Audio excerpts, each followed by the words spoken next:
All right, man. We Yeah. got Yah Sin in the building here for Sports and Hip Hop with DJ Mad Max, Live 365, iHeartRadio, one of the nicest MCs in the game, especially up and coming right now. You gotta go check Oh out his new man, project. Yeah, Sirius Sin. Go check out the new project. Make Sirius sure you Sin, go yeah. download that, available on all platforms now. How's everything going, man? Welcome to the show.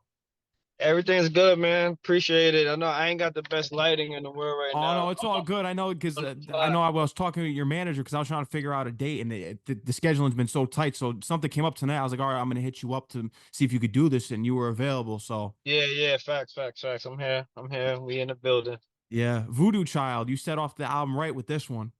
Oh man, yeah. I feel like that's. I was asking my boy who's been with me along the journey. I was asking him, I'm like, yo, what do you rank this in my top three intros? Like, because for me, it's top three of all. I've had about 8 solo projects throughout my life. So I'm like, yo, it's top three for me for sure. Like he's like, yeah, I don't know. It's top two. Right. Yeah, no, I like what I've heard, man. I've checked out your catalog. I really respect what you do because at the end of the day, you represent the roots of hip hop, and that's what we need out here more. I know the mainstream, they go their own way, they pick and choose who they like, and you kind of been really outspoken about the industry and how. I mean, we see how independent artists move because you're independent, and it's so tough because there's so many politics.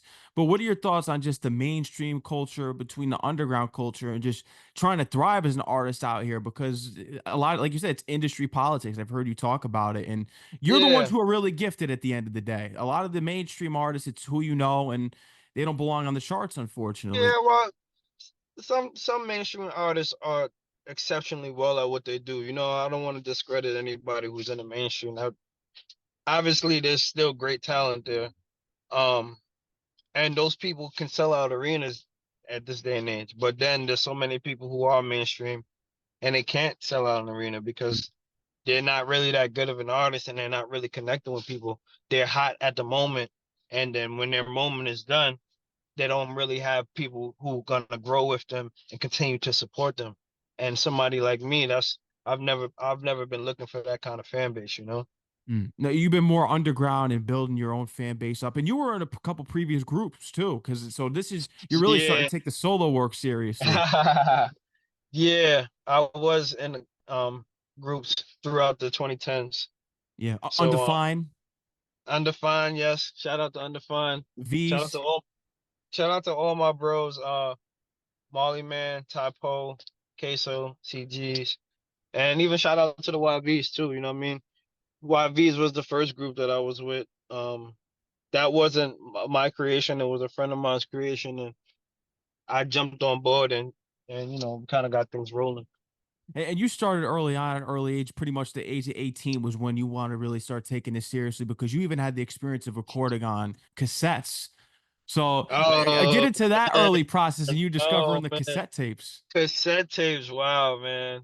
Just yeah, listen, man, you're good at what you do. Let Oh, me I tell you appreciate that. that. Cassette tapes, man. I've recorded on cassettes.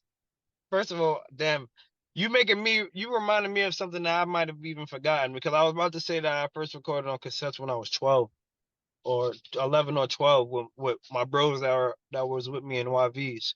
Um, but it was even before that when I was 8 and I had the Mace album. Mace was my first favorite rapper when I was younger.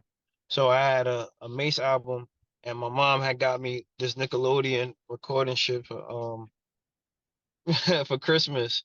So I was using that and I was recording on that. So it was official. But then when I was 12 and I did that and it was different. The whole process was different because you had the one take. You know how people brag about one take and things like you had to one take. Like, yeah, sure, we can start you over, but there was no punching in.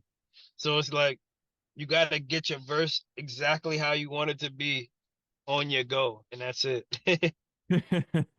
It's interesting because you had that experience because nowadays the kids they're not going to realize what cassettes were like and they don't even really know what CDs are like. That's what's crazy Yeah, because now it's completely yo, digital. CD, you pull out a CD right now and you're a dinosaur, Yeah. like real shit. Like, so They're still cassette, selling forget CDs about though. it. If you go to certain stores, they still sell them too. Yeah, no, it's still available. Like my car right now, do this one go? Some cars even some new cars even still once in a while I think still come with a CD player. Like So it's like it's still there, but I think it's more there as an aesthetic almost at this point. Like it's like nostalgic. Like cassettes is like, oh my God, out of here. Cassette is like a typewriter right now. Like like bro, you got a typewriter? What the fuck? Yeah, I'm sorry, I perfect ain't mean to curse. comparison. No, you can curse. So it's perfect comparison right there. Basically, is like a typewriter. So, but besides the groups and everything, when did you start maneuvering? Because I know it's more family with you, with knowing Ghostface and members from the Wu-Tang Clan, and you being in Staten Island, of course. So, talk to me about Yeah. how you really started to get to know these guys out there with Ghostface and met the man. Kind of like your first Um stories of getting to know them. well, my first story to getting to know them, I'd never be able to tell you because like I don't have memory of them. Like Mm. I've known them since I was born, you know? So but when I first I guess started understanding who they were to the world, I mean, it was dope, you know, because they would come around and it would just be this air of things where you could feel their presence because of how people are reacting to them and just certain things, or like you hear classic song on the radio and shit, and you're like, oh, yo, this is like my uncle, like I rock with him, oh, blah blah, you know, like so it's dope, it's amazing, and like I said, I've been around them since I was young, so it wasn't like I met them as I got older and then we got cool. It's like, nah, they see me grow up from a distance, but they were there around my conception time, and they see me as their fame took off. They see me grow into a young man and become what I became. So by the time, you know, God has his time and everything on time, and we started working together, you know. Mhm. Bikini Wax. I heard that you sent it to Ghostface. It took him a while, but he got it back to you just in time. Yeah, yeah. Like I said, everything happened on time because I had that track a minute ago, you know. I had it a minute ago, and he got back when it got back to me. Like I said, everything on time. Like you said earlier. This is me first starting to really do everything on like focus on Yah Sin, everything solo career. So to get that kind of feature at that time on that kind of song for that kind of project, I didn't I wouldn't have utilized it the same in previous years. Correct.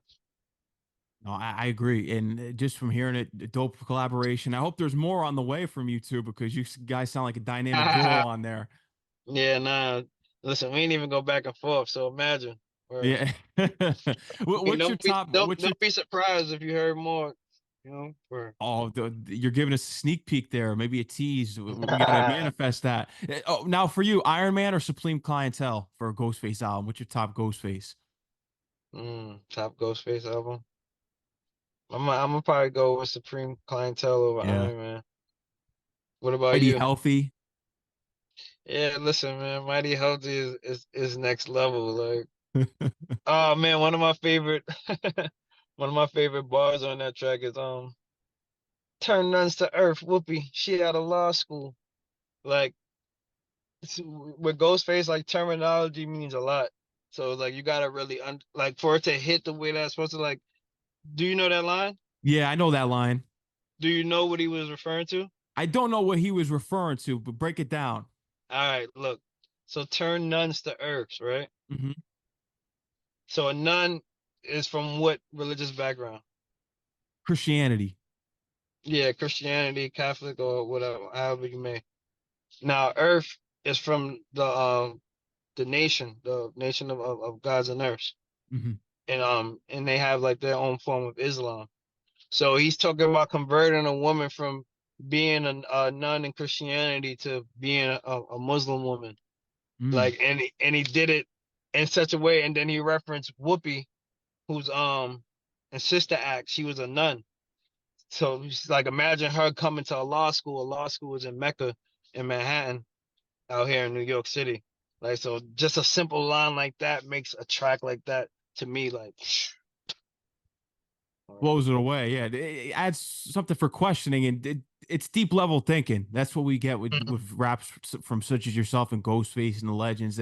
That's what we need more of. And you speak about it on the album because no more coke rap. That was a Oh man, polarizing track right there. Now let's get yeah. into it because there's so many deep things that we can get into it. Why Go ahead. artists? want to promote that even when they come from that background? And why do artists want to promote that when they don't come from that background? With you come from that.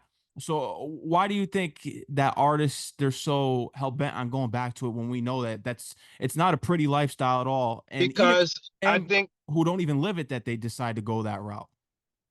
I think because that time like captured like a very ambitious time for young Black Americans, or Latinos too, like whoever participated in that.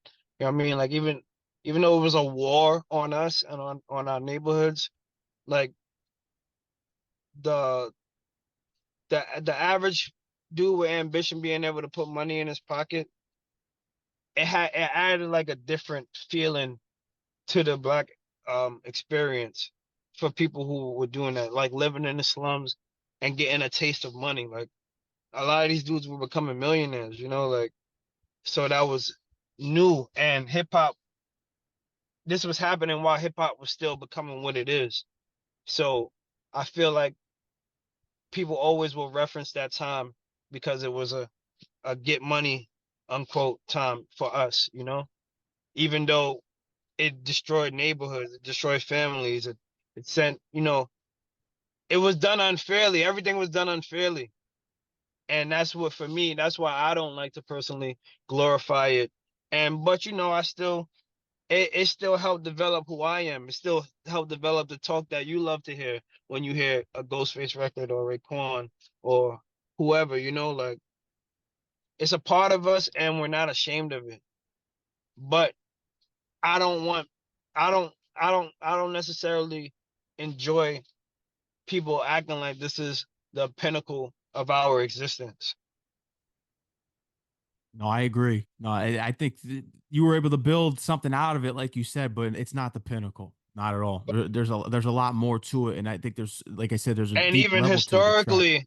even historically, it's not the pinnacle, Yeah, no. So it's like we've done greater, way greater things than make a couple of fucking millions off of crack cocaine, like. Yeah, no, Uh, 100%. And you mentioned it too about Latinos because you also do the Hispanic rap as well because you've done that in your raps as well yeah, with the Hispanic background.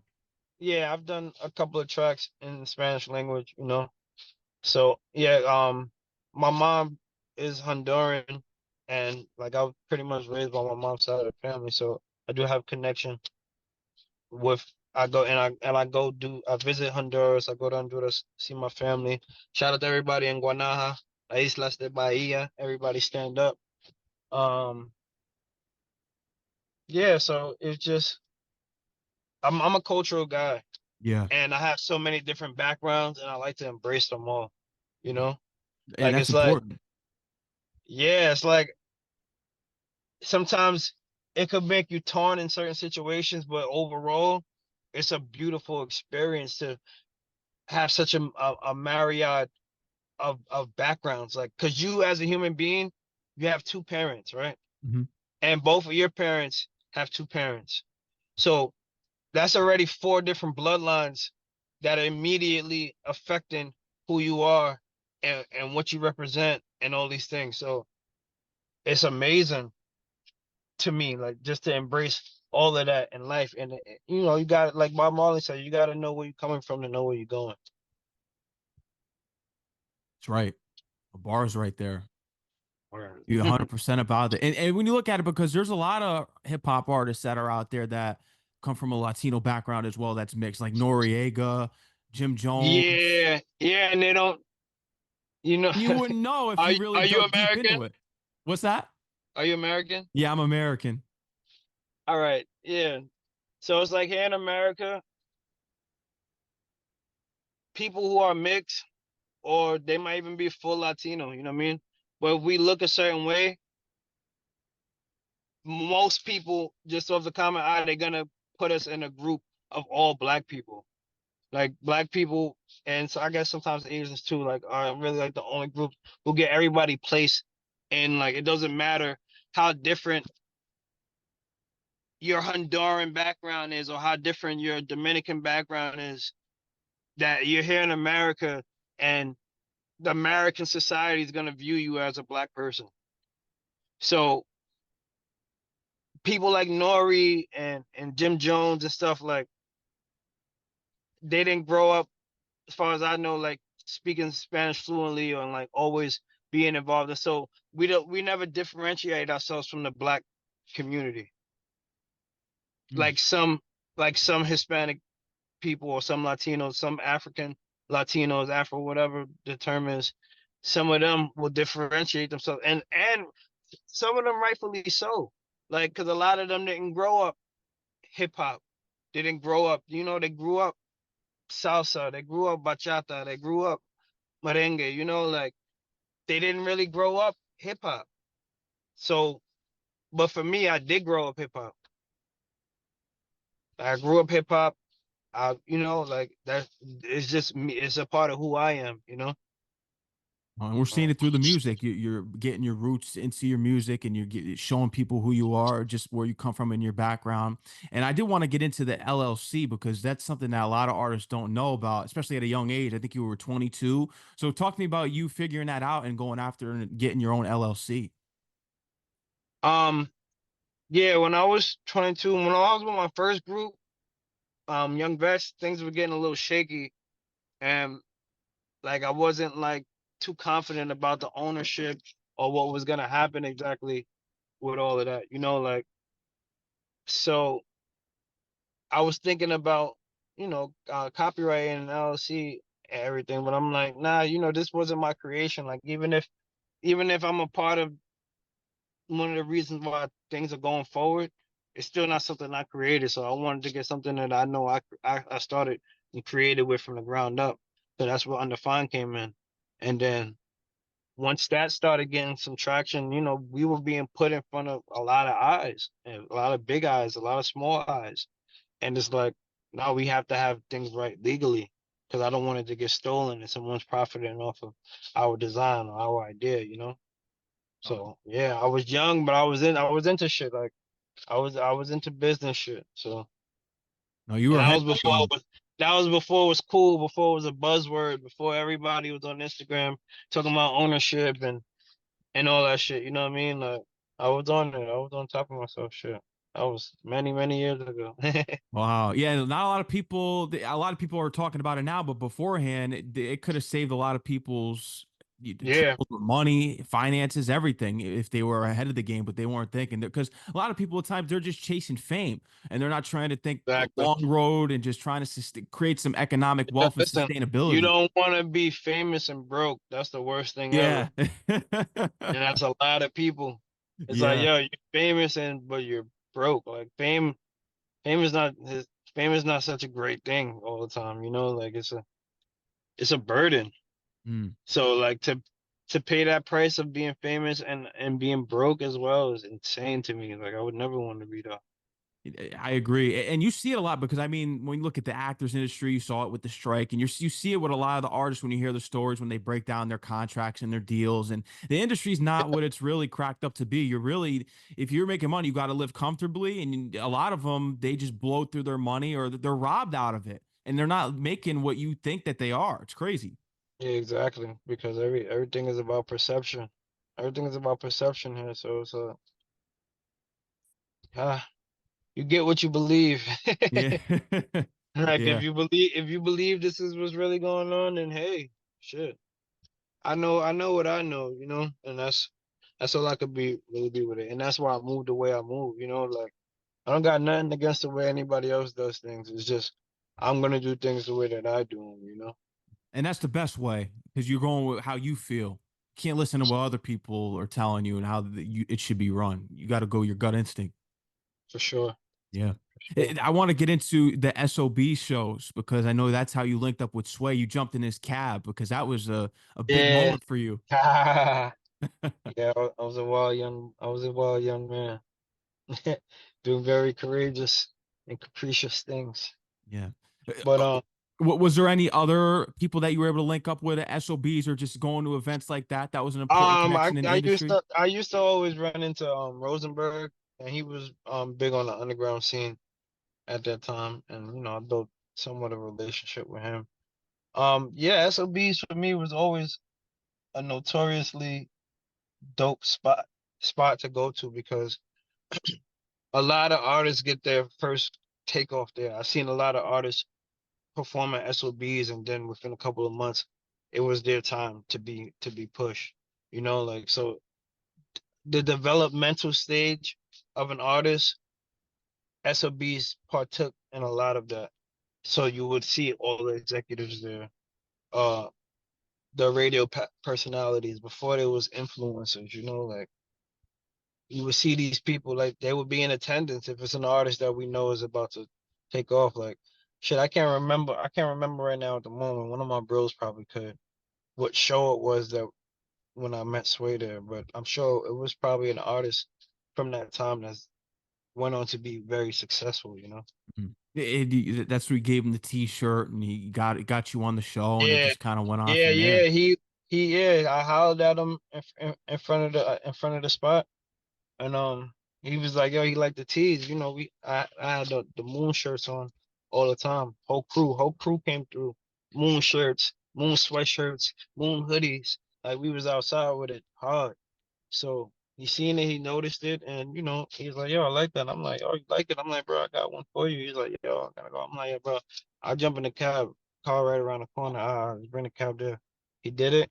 We went there, popped the trunk, gave him the tea, and you know, it was history. Like ended up going up there on his show, his platform, amazing platform, Sway in the morning.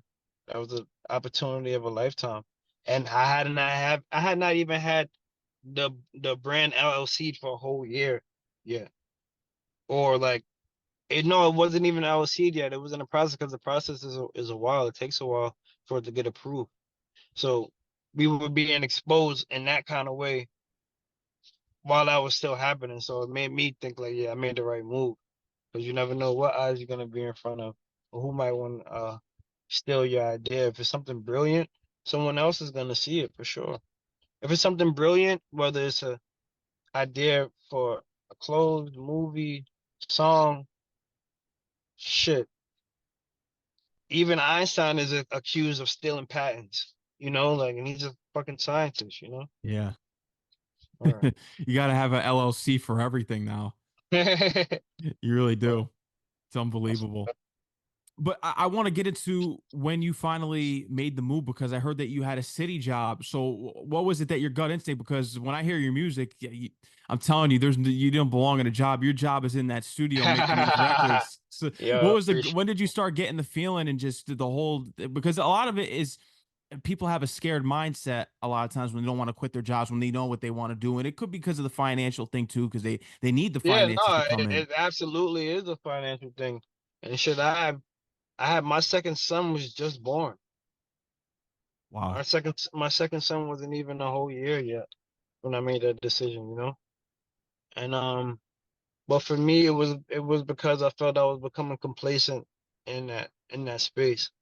And yeah, I was still busy musically, but I wasn't giving it 100 like I needed to give 100 because giving it 100 is not just giving it 100 musically, like as an artist.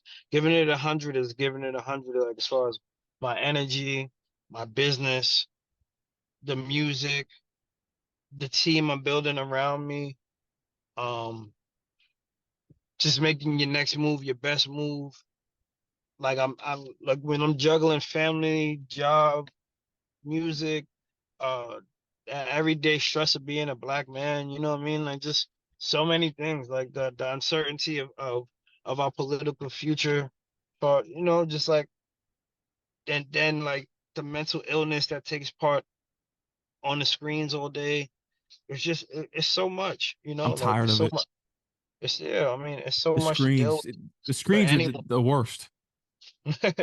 You know, but we need them though. We couldn't do what we're doing right now without Yeah, them. we need to promote. So Yeah, I know. It's almost like you just got to sit there and suffer, even though yeah, we got to because this is helping us get ahead, but we got to just suffer. yeah, you gotta deal with it. But you know, when it's time to turn it off, you gotta go enjoy the real world. That's how I feel about it.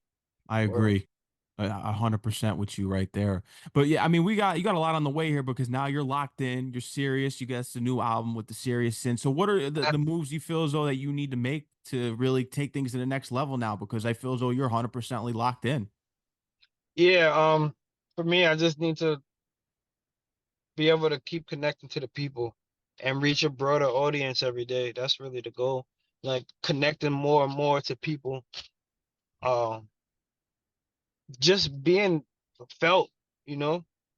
Like and the bigger that gets, the bigger my support system is, the more I'll be able to support myself financially. Continue to promote the fact that artists need to be supported. Continue to give people great music, give people great experiences. Like even not even just that, like just anything associated with me, anything associated with being a part of my journey, because that's what you are as a listener. You're a part of my life journey, you know, and I'm a part of yours now at that point. Yeah. Yeah. You get what I'm It's crazy saying? when you look at it. Yeah. We're part of For it. sure. Everything happens. This is going to lead us to something else. You know what I mean? It's all part of Exactly. a life's design plan in a way. Exactly. Exactly. It's all connected. It's crazy. How about with grain music? Because you kept this within the family. This is with your father, is that right? Yeah, great music. Yeah, that's a label. You know, my father's a partner, and also shout out to London. He's a partner. But he's doing some time right now.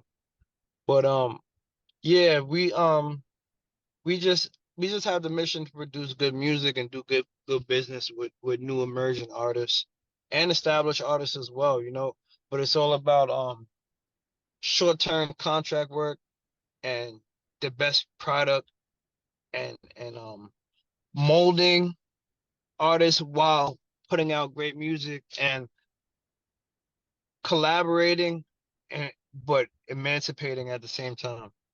Word. No, you're gonna go far. You know what you're doing. You got the business down packed. There's a lot on the way for you. But before we really get out of here tonight, I want to get into this experience of you opening up for Ghostface because you got the record for him. But how is it opening up for Oh man, shit, that shit legendary, man. Like it's really only few words to explain things like that. But you know, it was a legendary experience. You know, like um, things come full circle. Like I'm at the end of the day, I'm a fan of hip hop. You know, so sometimes I forget it because of how close I am to those legends. Sometimes I forget, like, damn, these are really like we're talking about hip hop. Hip hop is life. Hip hop is my entire life, and these are titans of that game. Like they put in a lot of the groundwork that makes everything what it is today, as far as groups, their representation of Staten Island, um, just everything. Like culturally, like Wu-Tang is global. So opening up for him was just like, I feel a part of that legacy at this point. You know, I am, but that like stamps it. You know, like does? word. You remember the Wu Wear when that was going on too, the store. You What? remember that? Yeah. Facts, facts. I remember that shit. Kidding me? That was legendary. Like, yo, what leather jackets with Wu on it, all type of shit. Wallabies, like, come on, man. Yeah, that's Shit. the classic era right there. How do you feel about the Yo, current state? Oh, go ahead. You were gonna say something. yeah, nah, I was gonna say like at that show I opened up in Boston for Ghost. A dude had Wallabies. He had the clocks there. We had the Wallabies and shit there to get signed by him. I'm like, bro, that's a legend, bro. Come on, that's iconic. It is. It is. And you were able to witness it right there. And you've been from the beginning of time just by knowing these guys. But I was going to ask you, how do you feel about the current state of just the hip hop scene in Staten Island right now? Do you feel as though there's a lot of untapped potential? Because even though Wu-Tang does come from there, I Yeah, feel for as though sure. you guys are an Yeah, I feel like underrated I feel borough. like I feel like Staten Island don't get as much love as it should. Yeah, it's like a Brooklyn or But Queens. Yeah. yeah, of course. And for me, I have a multi New York experience. You know, like I'm born in Staten Island. I was raised there for a certain amount of years of my life, but I was also raised in Queens, and I reside in Manhattan. You know, like I worked in Brooklyn, so I have a multi-borough experience of New York. But Staten Island will always be grand. So me, I feel like right now I'm opening the door a little bit more, but I will point people into this so many great Staten Island artists, from dudes like C Black to Holy Mo down to Cash Verrazano, you know, Yap City. second generation Wu. Um, there's so many. There's so many. Like the Staten Island scene is popping. Like definitely make sure y'all check out other Staten Islanders. Well, Yeah, make sure you tap in with them. Yasin, what do you have on the way next? Because I know you're locked in, as I mentioned before. What do you have on the way next? it's a surprise, man. Make sure y'all follow me. Everybody out there, you want to see what I got in store next? Make sure y'all follow me on Instagram. YAH_SINS Yah Sin. Make sure y'all checking me out on all music platforms. But if you could go to one of the music platforms where you could purchase the music from me and download the quote unquote physical copy, I would appreciate that even more. I would appreciate anything you do for me, but I would appreciate that even more. Trust me. Make sure you do that. Go download it, especially all the radio DJs out there and everyone who wants to clean music. He's got that ready for you too. He's got the That's radio a edit version. fact. That's a fact. Don't sleep on it. Yasin, man, I want to thank you for coming on the show, man. I had a great time speaking with you. You're very talented. You're going to be going to a lot of places with this music, man. When I first listened to it, I was like, wow, Yeah, he's one of the most talented out here. yeah, I appreciate that, man. I appreciate you, man. I love your platform. I already see what you do. Keep doing what you do. God bless you always, my brother. I appreciate you, man. God bless you too. And shout out to your manager too for getting us connected and Yeah, everything all yeah, yeah. situated and scheduled for tonight. And then Yeah, it's been a couple. shout out to La Lizzle. Yeah, shout out to her, man. We got it worked out, man. Until the next time, once you drop that next album, man, you're always welcome back on. Yeah, listen, man. Make sure you tap into that. I'm gonna have that for you because it's coming. Oh, I appreciate it, man. Let's keep it going, man. Yasin, take care. Enjoy the rest of your night, all right? Yeah, my bro. Have a good one. All right, bro. Peace out.